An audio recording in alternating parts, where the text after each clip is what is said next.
Hello, I built a shaded grass habitat, but stuff still happened. So what's up? A group of the dumbest idiots ever say that war with Iran is a great idea. We're still doing it. We're still bombing Iran. We're working with Israel and bombing Iran and also Lebanon quite a lot. This war is already spiraling out of control. Global oil markets are spiking. The price of gas across the US has gone up 27 cents in a week. Now, the price of gas in the US is far from my top concern with regards to this war, but that's where we're at. At time of recording, at least 1,300 souls have already been claimed by this war, many of whom have not been soldiers. I posted a whole video on YouTube last week about the different operations the US is currently undertaking with their military across the world. And in that video, I talk a lot about the attacks on the elementary school that we used as the opening gambit for this strike on Iran. It's horrific and it's cynical. And right now, Israel and the US are targeting oil refineries and other critical infrastructure like water plants in Iran. This is going to have a massive ecological impact and also, of course, is going to have a massive impact on the people living there. It's a mess. And it's a mess that could have been completely prevented if not for like a handful of old dudes who wanted to do this because reasons. I mentioned Lebanon. Israel is also going after Lebanon. They love to be like, we're going after Hezbollah. So while launching attacks into Lebanon, while also sustaining the attacks on Iran, while also continuing the genocide in Gaza, Israeli military was like, hey, like everyone in the south of Lebanon, evacuate. So they're going out of Hezbollah. Gotta warn the civilians so they get out of there because we are the moral side. Israel then launched an operation into Lebanon to retrieve the 40-year-old dead remains of an Israeli airman from a prior raid. It tracks that 40 years ago, they also were doing this. They went into Lebanon and killed 41 people and didn't find the remains. Ground Israeli troops went into Lebanon, dug up a grave and killed 41 people, only 3 of whom were soldiers. The rest were citizens, including children. And the grave they dug up didn't have the remains. But we're going after Hezbollah! It doesn't look like this is winding down anytime soon. Trump is apparently now considering boots on the ground. That thing that is a bad idea on top of the bad idea. I do want to be clear. This is unpopular. It's not like there's like half the country that's like, yeah, we're doing this war. Like, even if you take all of the weird MAGA people who 180'd on not being the president that's going to start a war, and then now he starts a war, it's a tiny minority. Unfortunately, that tiny minority is the one that's in power. But what's interesting is that we're watching this play out again in real time. 4K footage of literal war. While our government is like, no, we're the good guys, everyone. We're doing great and everything is going fine. And then we can see what's happening. So it's a far cry from the WMDs in Iraq, which barely sold back then, but this time it's definitely not selling. I think at this point, hopefully, more people have come to the conclusion that the sanctity of life doesn't vary based on longitude. I've got a new crime for you. Driving while trans in Kansas. Sorry. Lawmakers in Kansas recently passed a bill that directly attacks transgender and intersex residents of the state. The bill does a handful of things, but I'm going to focus on the 2 big key points.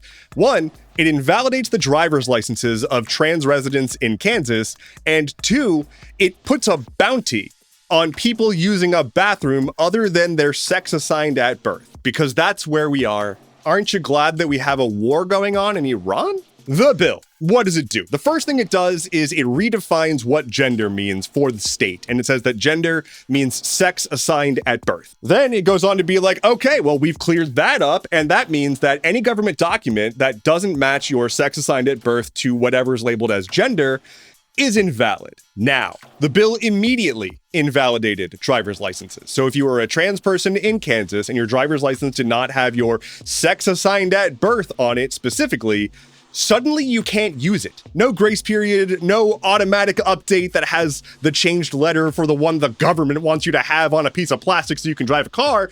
Just fuck you. Your license isn't valid now. This also applies to birth certificates. The other side of the bill is the bathroom side of the bill. Because we can't get over this for some reason. This manufactured outrage about transgender people using certain bathrooms. The bill makes it a penalty to use a bathroom that is not matching whatever the fuck is between your legs if it's a multi-occupant bathroom. So if you've got 2 separate bathrooms in a public area and one is men's and one is women's, and you have a penis and you go into the women's bathroom, it doesn't matter how many boobs you have, that's still a violation of the law. I want to be clear that penis and boobs does not define man or woman, but funny jokes, haha. How is this enforced, though? Like, who's going to be standing in the bathrooms and checking your junk? Well, apparently it's going to be enforced by enticing citizens to narc on each other for $1,000. Not unlike when Texas passed the abortion bounty bill, where people could report people who got abortions for 10 grand. It's the same thing, but you can report someone who you think is trans for $1,000. Specifically, it states that you can file a lawsuit up to 2 years after an incident in which, quote, the plaintiff was aggravated by the invasion of such individual's personal privacy or is otherwise harmed by a violation of this law by an individual of the opposite sex. Said more plainly, I don't like that this trans person came into the bathroom.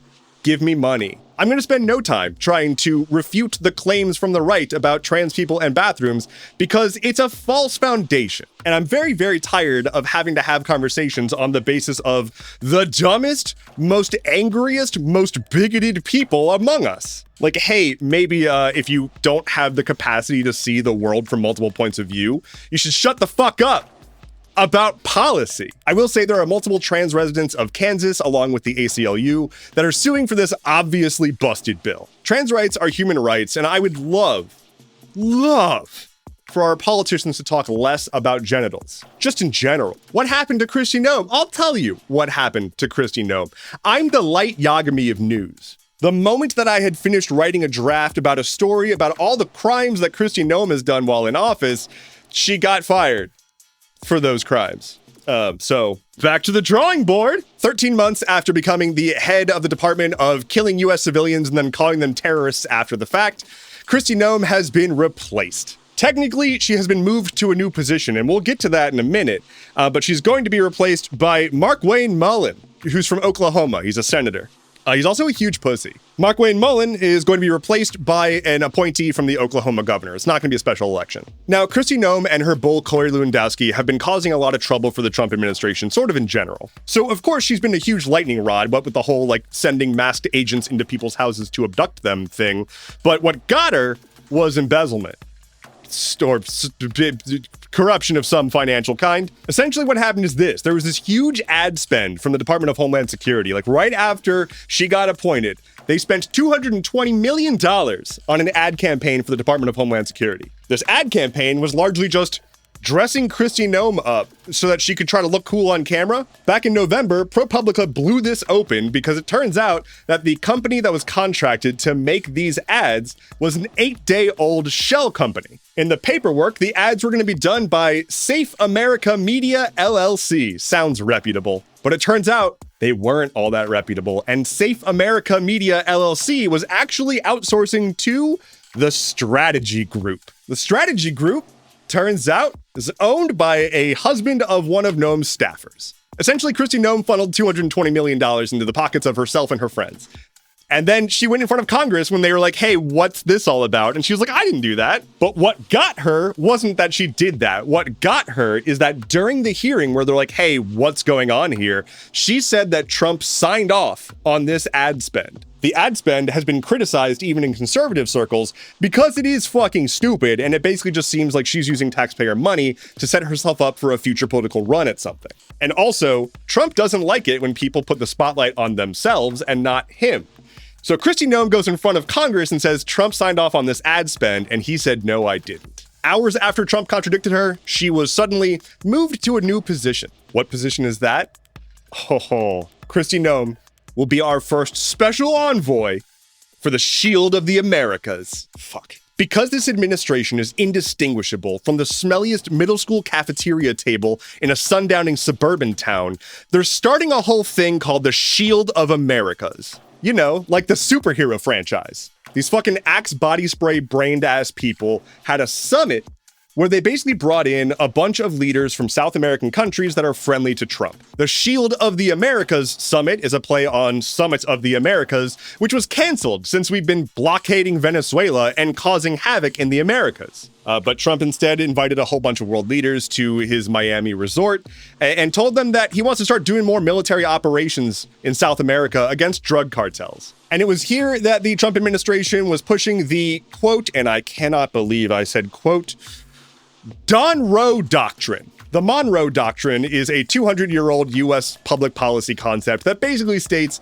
if a non-Western country, like someone from Europe, comes and meddles in the Americas, we can take that as a slight against the U.S. It basically says, we are the authority here, stay away. Teddy Roosevelt extended this and had a thing called the Roosevelt Corollary, which was basically that, but more. It basically said, not only can you not fuck with the Americas, but we can fuck with the Americas. In fact, morally, we should, to preserve a stable society. So as Trump gathers with a bunch of friendly South American states and omits non-friendly ones, the left-leaning ones, we're watching as they're talking more about a, quote, friendly takeover of Cuba. So pardon my skepticism when I hear about the Monroe Doctrine and talking to a bunch of South American countries about letting us use our military there more often while only going to the countries that we like and omitting ones that we probably want to invade. Sorry, that we would do a friendly takeover of. If I recall correctly, the ask was for affordable healthcare. No, I don't have anything about that in here. OpenAI? More like OpenABYE. They can't all be winners. Last week, I talked about how OpenAI and Anthropic were having deals with the US Department of Defense to give the US military their AI systems. Anthropic and the DoD kind of got into it because Anthropic was like, hey, you can't use it for literally anything. And the DoD was like, but we want to use it to spy on people. During all this, OpenAI was like, hey guys, we're going to work with the DoD too. And we don't care as much as Anthropic does. As all this came out, people were like, hey, fuck that, actually. And so they started to protest against OpenAI by mass uninstalling ChatGPT. In the first week, there was about 2.5 million uninstalls. Now, for the people who are participating in this boycott, great. Anthropic beat OpenAI on the App Store for a while, and the numbers are impressive in terms of uninstalls. Don't stop. And also, for this to actually be like truly impactful on OpenAI's bottom line, it needs to hit the corporate contracts. A lot of tech companies that have both direct-to-consumer and also business contracts, they do the direct-to-consumer offering borderline as advertising. Like, yes, you can get an individual plan or whatever, like your own subscription, but it's mostly to get people to use the software so that they go to a company and they're like, oh, we should use this software here. And that company sets up a contract and there's the money. For example, see Notion. Mostly it's just lol at OpenAI. But go ahead and uninstall that chatbot. That's a good idea. Though I would say that switching from ChatGPT to Claude is a very lateral moral move.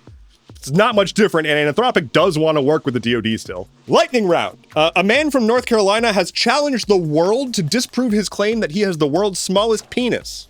I don't live in North Carolina. Here's the weather. Privacy-focused email service ProtonMail is in hot water after they worked with authorities and gave information over about a user's account that led to the arrest of a Stop Cop City protester. It's still lightning round, but real quick, ProtonMail is a Swiss company and they worked with the Swiss authorities who were in turn working with the FBI. ProtonMail did not give information directly to the FBI, and they say in their terms of service that they will comply with lawful requests from the Swiss government. So they did follow their terms of service, and that doesn't make it wonderful. But anyway, yeah, no, still not great. Lev Parnas, the father of Aaron Parnas, and guy who was previously a Republican agent tasked with digging up dirt on Hunter Biden, will be running as a Democrat in the state of Florida for Congress. Given his history in trying to undermine Democrats, I think he'd make a great Democrat. A surgeon in the UK performed an operation remotely on a patient thousands of kilometers away. That's cool. It worked. It's also cool. And finally for today, the next Xbox is codenamed Project Helix, and Microsoft says that it's going to be, quote, very premium and very high-end. I am also very premium and very high-end. That is all I have for you today. Thank you so much for watching. Let me know in the comments below what you are going to call the next Xbox. My name is Endeavorance. We'll talk again soon. Take care and be well.